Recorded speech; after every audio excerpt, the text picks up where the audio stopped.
Binigyan. Ilan, sir? Okay lang yan. Binigyan na tayo, sir. Ay, sir.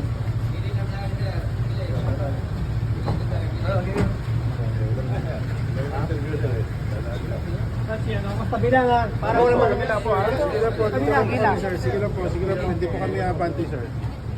Sige lang po, sir. Hindi kami abanti, sir.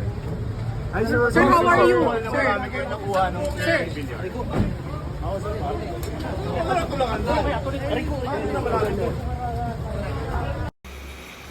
Daming alalay nun napapalibutan. Talagang tinitiyak na naligtas ang kalagayan. Iba talaga pag may pera ka Pag mayaman ka, kaya mong paikutin ng batas. Yung alam mo nagkasala ka na, pero pinagtatanggol ka pa. Pinoprotektahan ka pa nila. Samantalang ito, si tatay, sa halagang 80 pesos, wala nang sabi-sabi, kulong agad. Hindi investigasyon, kulong na.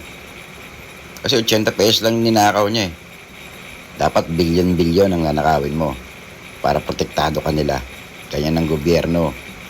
Ganyan ang namamalakad. Nagpapatupad ng batas. Gumagawa ng batas. Kaya sila gumagawa ng batas para sa kanila yun, hindi para sa mahirap. Walang kwenta. Pukin ang ina mo kang hindot kang hayop kang tanga-tanga kang bobo ka.